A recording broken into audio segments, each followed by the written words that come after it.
Amigos do canal Importante é Saber, amigos do canal Democracia Brasileira, é quarta-feira, é dia de encontro e hoje o nosso assunto é um pouco diferente. Vamos falar aí de terceira via, de polarização, quando surgiu, tem como acabar, não tem, enfim. É um tema interessante, é um tema que começa a movimentar-se seriamente, já pensando em 22, já surgem alguns nomes que a gente vai conversar aí, vai debater, enfim. Mas antes disso, eu queria fazer uma introdução sobre a questão da polarização. O Brasil, como boa parte das pessoas devem se recordar dos tempos de escola, viveu a República Velha muito ali naquela questão do café com leite, né? Um grande acordo entre Minas e São Paulo, na sucessão presidencial, que acabava por não estabelecer uma grande oposição, porque era um grande acordo, né? Então a força era muito grande desses dois estados que conseguiam aí a alternância de poder.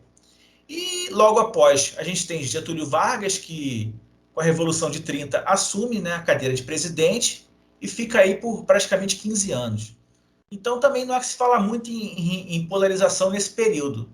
Eu acho que o grande foco da polarização ela surge quando o Getúlio é deposto, né, em 45, e a gente tem a eleição do presidente Dutra, que é muito interessante, porque ali já se tem claramente duas correntes políticas muito fortes, uma composta pela UDN e a sua famosa banda de música, né, que fez muito sucesso na década de 40 e 50, com nomes muito fortes, como Carlos Lacerda, Afonso Arino de Melo Franco, Adalto Lúcio Cardoso, Olavo Bilac Pinto, José Bonifácio Lafayette de Andrada, Aliomar Bareiro e Prado Kelly. Nomes muito fortes, de um lado.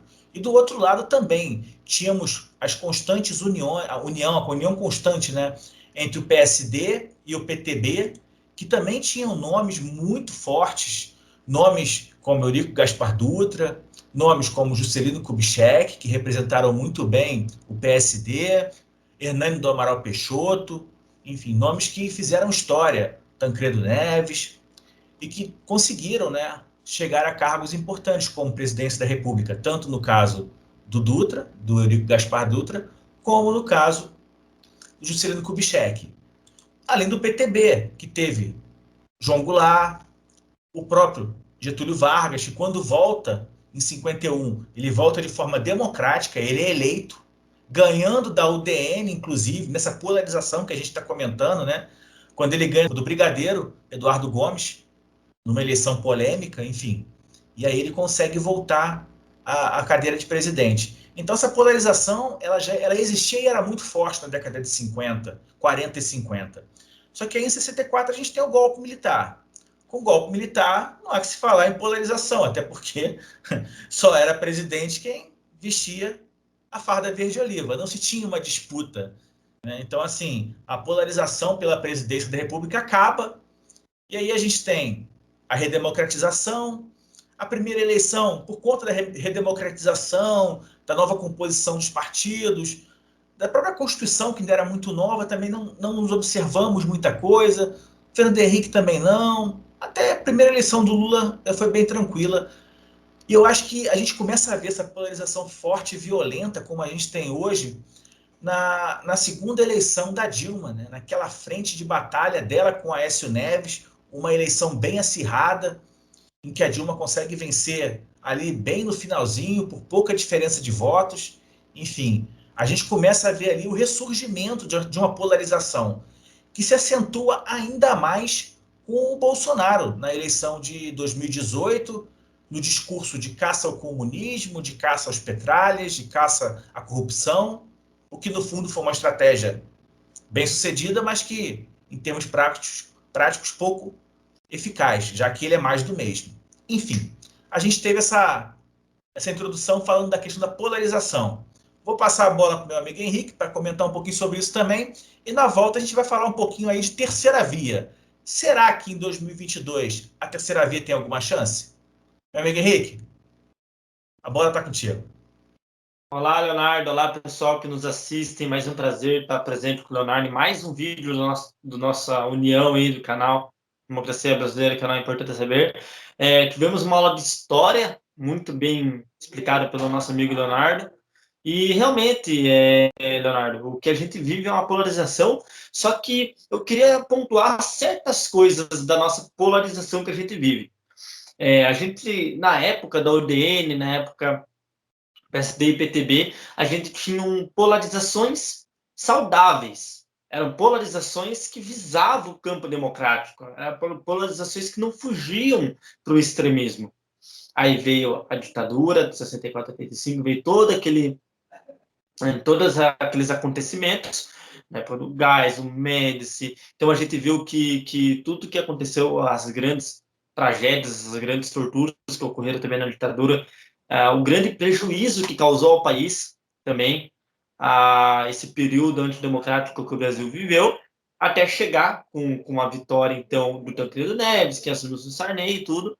Aí depois veio o Collor, veio o impeachment, e aí agora nós chegamos a Dilma Rousseff, passando pelos longos anos do PT no poder. Dilma Rousseff, em 2013, começou a polarização. Só que o que eu queria pontuar é o que acontece hoje no Brasil, o que está acontecendo hoje no Brasil, na minha visão, por isso que nós fazemos vídeo, nós temos pensamentos democráticos, aqui a gente não somos duas cabeças que pensam às vezes a mesma visão, mas a gente sempre está no âmbito democrático. O que ocorre hoje é uma polarização falsa, porque de um lado a gente tem um extremista, do lado a gente tem um nazifascista, do outro lado, que se coloca-se na polarização da esquerda, que é o Lula, do outro lado eu não vejo um Lula indo contra o Estado de Direito, eu não vejo um Lula querendo excluir todos que são contra a seu raciocínio político ideológico. Por exemplo, a gente viu o Lula com a FHC, fazendo reuniões com a FHC. Então, na verdade, o que ocorre é um extremismo de um lado contra a democracia do outro. Só que o que eu quero pontuar no vídeo de hoje, o que a gente quer apontar no vídeo de hoje, é que será que só existe o Lula de um lado, democrático? Será que talvez não exista uma terceira via também, do lado democrático, que possa até ter uma disputa saudável com o Lula ali, talvez em 2022, porque creio eu que o Bolsonaro, espero também que ele não chegue em 2022, porque o governo dele é digno de um governo corrupto, digno de um governo nazifascista. Então, eu não espero, como acho que milhões de brasileiros não esperam ter em 2022 um nazifascista concorrendo de novo à presidência da República. Então, eu acho que é muito saudável conversar sobre isso, que de um lado a gente tem um Lula democrático, que apesar de você discorde ou não, você sendo de esquerda ou de direita, discorda ou não, a gente tem um Lula democrático que quer conversar com outras vertentes, que conversa até com o FHC, quem diria FHC conversando com o Lula. Então a gente vê um Lula e do outro lado a gente vê pessoas que vêm muito fortes, que é o caso do Ciro Gomes.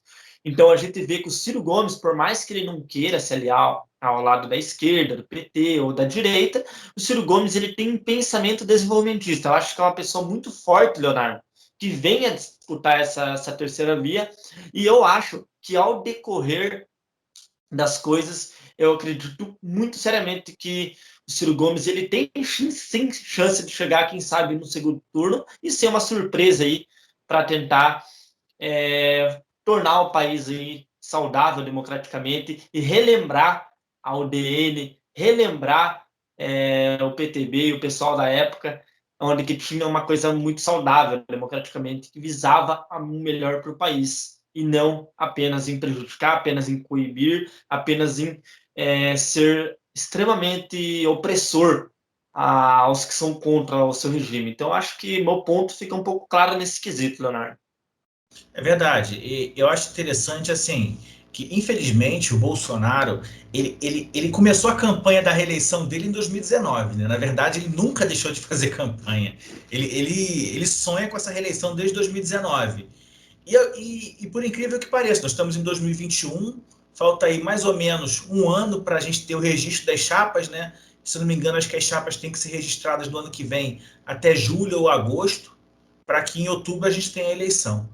Então, assim, faltando um ano aí para o registro das chapas, que é o momento fundamental, é onde se decide quem vai com quem vai aonde, né? A gente tem essa questão que em 2021, por incrível que pareça, já resolveu muito dos problemas de 2022. A gente tinha muitos nomes como uma terceira via alternativa, né, que já começaram a ficar pelo caminho. O próprio Amoedo, que tinha anunciado que ia se candidatar, ia se tentar, né, ser presidente no ano que vem, mas já desistiu. O próprio Luciano Huck também, que era um nome que vinha muito forte, como uma terceira via, também já desistiu, vai ficar na Rede Globo, substituindo o Faustão. Enfim, a gente já tem alguns nomes que já estão saindo fora dessa disputa. A própria Marina Silva também não acredito que venha, já fala muito em apoiar o Ciro Gomes. Então, assim, a gente tem nomes tradicionais, nomes novos que poderiam vir muito forte, mas que por algum motivo já foram ficando pelo meio do caminho. E aí a gente pensa, o que, que se desenha para 2022 como uma terceira via? Eu vejo hoje como muito forte o Ciro Gomes, que é um político experiente, já foi deputado federal, já foi governador, já foi prefeito, já foi ministro, tem uma experiência muito grande. O próprio Henrique Mandetta também tem o desejo de vir candidato, é um dos nomes fortes do DEM, apesar de que o DEM ele é um partido muito fracionado, tem várias vertentes políticas, tem várias lideranças, não tem uma unidade, como a gente vê, por exemplo, no PT, como a gente via, por exemplo, no PSOL, né? O DEM ele é muito fracionado, isso pode atrapalhar muito o Henrique Mandetta, se ele não conseguir unir o partido dele. A gente tem o governador do Rio Grande do Sul, né, que acabou de se declarar homossexual, muita gente falou que era em prol da sua campanha para o ano que vem, para a presidência, outros falaram que não, que ele sempre foi, enfim. Também é um nome muito forte, que pode vir forte para o ano que vem.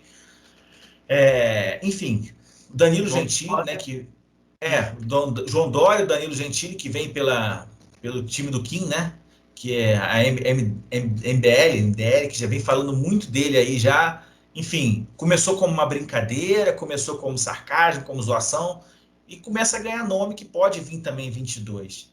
Até nas Enfim, pesquisas, inclusive. sim, sim, já entrou nas pesquisas. O próprio João Dória, que uma hora fala que não vai vir, outra hora fala que vai vir, a gente não sabe. Na minha opinião, se eu tivesse que apostar as minhas fichas, eu acho que o João Dória não vem.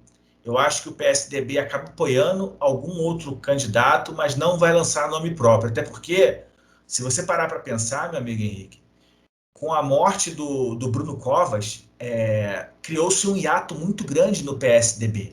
O PSDB não tem nomes, né? O Alckmin está saindo do PSDB, saiu, se eu não me engano, essa semana passada. O Serra já não aguenta mais um processo eleitoral forte. O, FHC Lula. o FHC também já não tem mais pique para uma campanha pesada, que é uma campanha nacional para presidente, né? Enfim, o falecimento do Bruno Covas, eu acho que prejudicou muito o PSDB, porque talvez na cabeça do PSDB seria elevar o Bruno Covas a governador do estado de São Paulo, que é o estado mais rico do Brasil, e aí liberar o João Dória para uma eventual candidatura à presidência da República. Mas, com o falecimento do Bruno Covas, não se tem um outro nome. Então não adianta correr o risco de perder o governo de São Paulo, que hoje para o PSDB é o seu maior trunfo, e correr o risco de perder esse governo em prol de um sonho, que é ser presidente da República. Eu acho muito difícil o João Dória conseguir. A questão de carisma, de abrangência. O próprio PSDB é um partido que está muito queimado perante os eleitores fora de São Paulo. Enfim, eu acho muito difícil. Mas eu acho que, assim, começa a se desenhar os nomes. Eu vejo esses como os principais nomes hoje, a não ser que surja eventualmente aí o Moro, pode ser que venha. Desde 2017 já se fala de Joaquim Barbosa, mas que nunca dá sinal de vida também. Enfim, são especulações. Mas diante desse tabuleiro de xadrez, meu amigo Henrique, o que você acha desses nomes? Se acrescenta mais alguém, tira alguém, enfim, o que você acha? Olha, Leonardo, primeiro, independentemente das suas vertentes, das suas ideologias, são nomes que pensam na democracia, são pessoas que estão dentro do âmbito democrático. Se a gente não pode ficar à mercê de uma pessoa que prejudica o país, uma pessoa autoritária. Então, são nomes bem-vindos na política. Alguns são novos, alguns já têm um grande caminhada dentro da política. Mas o importante é a gente ter visões, a gente ter visões para o nosso país. E que a gente, os mais jovens, as pessoas realmente que estão na nossa geração, que elas criam perspectiva e que elas vejam a política, encarem a política do Brasil com outros olhos, não com aquele descaso, porque todos sabem que do descaso você não vai votar, que do descaso você vota em qualquer um, que no descaso você não enxerga em quem você vai votar, que no descaso isso aumenta na pessoa irresponsável dentro do governo, que aumenta em todas as trambiques, todas as corrupções que tem no nosso governo, é devido ao seu voto errado, a você votar na pessoa errada, e tudo isso vem disso. E a juventude, a nossa geração que vota para anos para frente, elas não têm perspectiva em que vai votar. E acaba deixando as mãos na mão de qualquer um. E, simplesmente, quem está lá em cima é reflexo disso. Então, a gente sabe que, tendo pessoas boas disputando para a presidência da República, com certeza a probabilidade do país, do nosso país, do Brasil, crescer e voltar aos trilhos é muito grande, né? O que não dá mais é para deixar o país na mão de extremistas. É verdade. E a gente, com uma terceira via boa, uma terceira via com nomes fortes, a gente pode sonhar, né, com uma união nacional em prol de algo maior do que simplesmente uma bandeira de caça ao comunismo ou uma bandeira de radicalismo, de extremismo, de cerceamento de direitos, né? Eu acho que a gente precisa de união. E, infelizmente, o Bolsonaro não é capaz de agregar nada nem ninguém. Ele não consegue trabalhar em sociedade, trabalhar democraticamente. Então, vamos ver se para o ano que vem, caso o governo dele se conclua, que a gente tenha um nome que consiga, de alguma forma, trazer uma união nacional, que eu acho que a gente mais precisa hoje em dia. Dar uma parada nessa questão de polarização, que não ajuda em nada, não acrescenta nada para o Brasil, né? Independente de qual nome venha, que seja um nome que faça o bem para o Brasil. Lógico, não tem como agradar gregos e troianos, nem a intenção desse canal achar, do nosso canal, né? Achar que vai ter um nome que vai ser uma unanimidade. Não existe. E também, minha amiga, até uma questão também que você comentou muito interessante, né? É, a ditadura militar, os 21 anos de ditadura militar aí, ela acabou com a nossa política, né? Com o nosso sentimento democrático, enfim. A gente não tivemos nomes novos, né? Que surgissem aí de 64 a 85. Isso dificultou muito o nosso processo eleitoral, a nossa escalada, né? De ter um Brasil melhor. Se você parar para pensar, os nomes que eventualmente estavam muito fortes, né, na década de 40, 50, acabaram ali. Não tivemos sucessões, né? Ou seja, foi interrompido e recomeçou do zero na década de 80, né, no final dos anos 80. Então, acho que isso também atrapalhou muito o Brasil. A gente teve um hiato muito grande na questão cultural, na questão política, onde a ditadura mais se metia, né? Onde ela tinha um controle mais efetivo. Por exemplo, o esporte. A gente não tem problema no esporte, porque o esporte era uma plataforma da ditadura. Então, o futebol foi muito forte em 70, foi muito bem visto o Brasil, independente de ganhar a Copa ou não, sempre chegava como favorito. Por quê? Porque a seleção ela tinha uma questão além da política, né? Então, era o Brasil, era a pátria de chuteira nos pés, como eles falavam. Então, a gente pega 82, 70, eram seleções muito fortes que tinham apoio do governo. Então, o futebol não foi prejudicado. Agora, a música e principalmente a política, nós tivemos uma grande interrupção.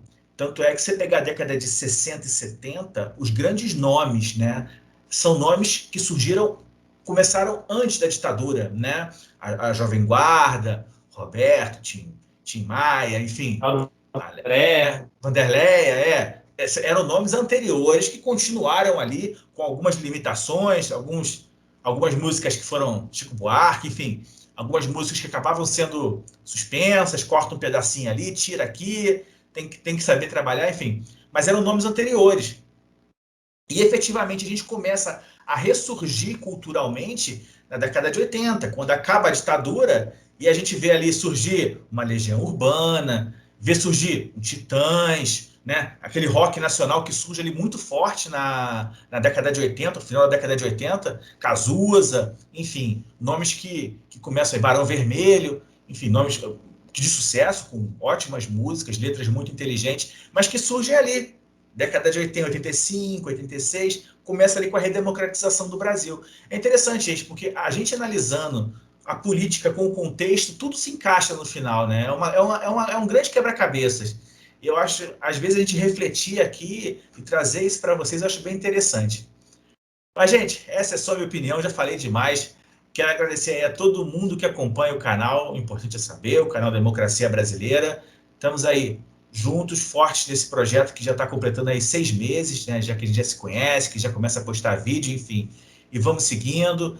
Estamos tentando ver se a gente consegue novidades aí para o final desse mês, para o começo do mês que vem. Vamos ver aí se a gente consegue uma novidade muito legal, que a gente está tentando aí. Enfim, é isso. E peço, para quem não é inscrito, se inscreve no canal Democracia Brasileira, no canal Importante é Saber, deixa o like, compartilha. A gente precisa muito dessa indicação do YouTube, já que o começo é muito difícil, gente.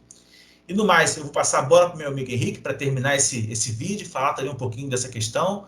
E até o próximo encontro, meu amigo. Muito obrigado a todo mundo que nos assistiram. É um prazer, completando 6 meses aí. Estamos tentando achar coisas novas para o canal aí, tentando achar entrevistas, pessoas que realmente agregam, que traga uma visão de qualidade, uma visão de realmente de riqueza de conteúdo.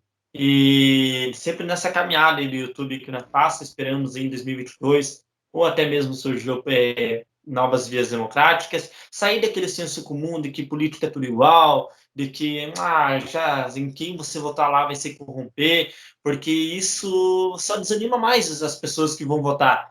E isso faz com que isso gera brecha para as corrupções. Então, não vamos deixar isso acontecer, vamos ter aqueles pensamentos democráticos. Muitas pessoas realmente sofreram durante a ditadura, Geraldo Vandré. Quem não conhece Geraldo Vandré, né? O que ele passou durante a ditadura, e a gente vê que a nossa juventude, ela é uma juventude que ela tem que se inserir mais dentro da política, para quem sabe a gente ter esperança de novo num país melhor.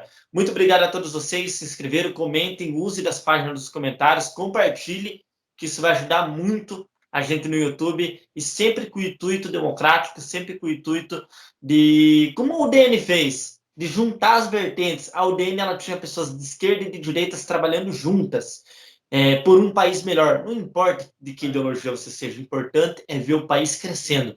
Então, que venha a terceira via também, a gente está no campo democrático, e que venha também as pessoas que pensam num país como coletivo, num país como conjunto, num país que cresça, e não apenas no seu pensando apenas no seu governo. Então é isso aí, muito obrigado, Leonardo, e até o próximo vídeo. Até o próximo vídeo. Tchau.